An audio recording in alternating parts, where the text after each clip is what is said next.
Republican leader. Thank you, Mr. President. Mr. President, here we are. Democrats have bowed to the far left and they've shut down the federal government. As of this morning, critical federal employees, including members of the military, Border Patrol agents, and air traffic controllers, are working without pay. And a number of government services are unavailable or at risk. Mr. President, Democrats are well aware of the damage of a government shutdown. We've heard it from them time and time again. But apparently, none of that matters to Democrats today. All that seems to matter is that their far-left base sees them fighting against President Trump. And the American people just have to suffer the consequences. Mr. President, we can end this today. There is a clean, nonpartisan, continuing resolution at the desk. It has no partisan policy writers, no new Republican policies. It just keeps the government running until November the 21st. The House passed it. The President is ready to sign it into law. And the only thing standing in the way is Senate Democrats, who are demanding $1.5 trillion in partisan spending to keep the government open for 7 weeks. That's right. They are demanding more than the defense budget in their resolution to keep the government open for 4 weeks. Mr. President, that's not how this works. We were in the situation 13 times when Democrats had the majority under President Biden. And 13 times, Republicans provided more than enough votes to keep the government open.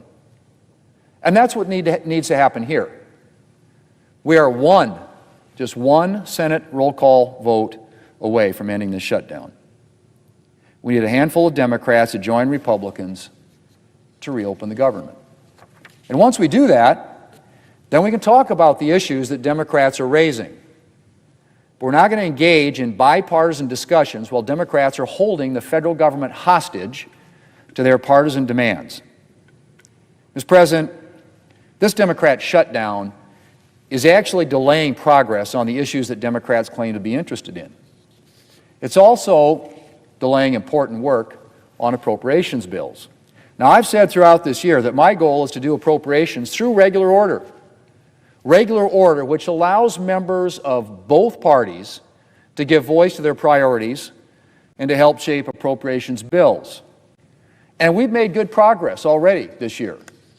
Thanks to the work of Chair Collins and the Appropriations Committee, we've passed 3 bipartisan bills before the August recess for the first time since 2018. And there are a number of additional bills ready for floor consideration. But that work is now delayed because we have to deal with the Democrat shutdown mess. Mr. President, how long this shutdown lasts depends entirely on Democrats. Republicans are united around a clean, nonpartisan funding extension. A few Democrats joined us last night and voted to keep the government open. They'll have another opportunity to vote today. And I hope more of our Democrat colleagues will agree to end this shutdown. Real people are suffering right now because of Democrats' temper tantrum. And it needs to stop. Mr. President, I want to close with this. In 2019, in the midst of another shutdown, the Democrat leader urged reopening the government before negotiating on the one point of disagreement. He said then, and I quote, "Why must we hold millions of Americans who depend on the services of these agencies that are closed, hundreds of thousands of workers who get paid by these agencies, why must we hold them hostage? Why must a temper tantrum determine how we vote and what happens in this government? Everyone can shut down the government on anything, any leader, any president. It is not the way to do things." End quote. Well, Mr. President, I hope that the Democrat leader will heed his own words. Democrats need to reopen the government, and we need to get back to work for the American people. Mr. President, I yield the floor, and I suggest the absence of a quorum. Clerk will call the roll. Ms. Alsor Brooks.